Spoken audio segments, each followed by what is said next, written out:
الحمد لله رب العالمين وبه نستعين على أمور الدنيا والدين وصلى الله وسلم على سيدنا محمد خاتم النبيين وآله وصحبه أجمعين ولا حول ولا قوة إلا بالله العلي العظيم. This is lesson number 7 from our course of our explanation of Safinatu Najaa, the ship of salvation. The course is based on the explanation of Safinatu Najaa in Bravanese language by Ustadh Abu Mazin, may Allah subhanahu wa ta'ala protect him. The sheikh Rahimahullah is saying, Faslun fi furudil ghusl, chapter in the compulsory acts of bath. Furudul ghusli ithnan, the compulsory acts of bath are two. The sheikh here is talking about the shari'ah bath, the bath which is part of worship. There are two things one has to fulfill for his bath to be considered correct and acceptable.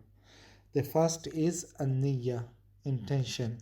The intention is of removing hadath or janaba, which is considered major impurity, or removing the impurity of heidh, menstruation.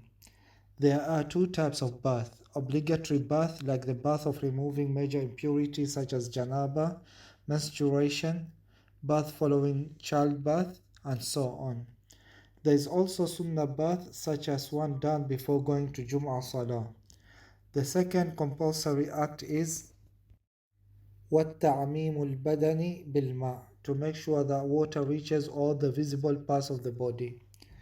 فَصْلٌ فِي شَرَائِطِ الْوُضُوءِ, chapter in the conditions of wudu. The sheikh is saying شُرُوطُ الْوُضُوءِ عَشَرَةً, the conditions of wudu are 10. These are the conditions for the validity of wudu. Without fulfilling these conditions, your wudu is incorrect and not valid. The Shaykh Rahimahullah is saying the first condition is Al-Islam. Islam. One has to be a Muslim. If a non-Muslim performs wudu, his wudu is not acceptable. The second condition is Wat-Tamyiz, to reach the age of understanding, to be able to distinguish between right and wrong. The one who performs wudu should not be a young child who cannot distinguish between right and wrong. He should also not be someone who is insane. The third condition is وَالنَّقَاءُ عَنِ الْحَيْضِ وَالنِّفَاسِ.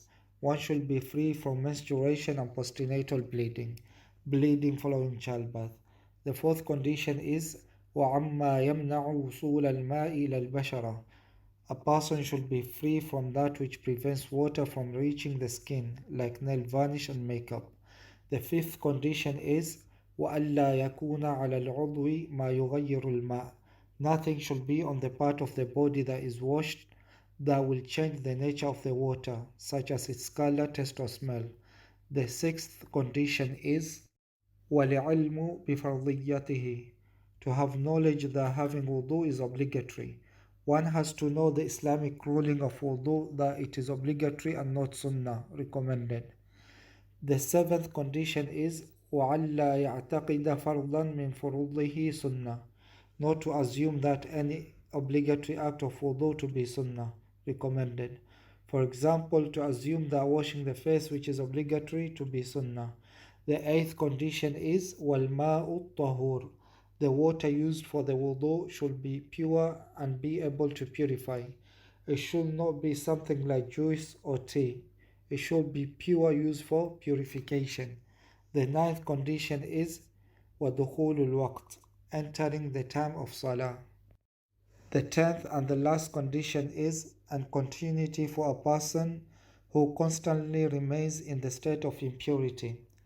The first 8 conditions are for everyone.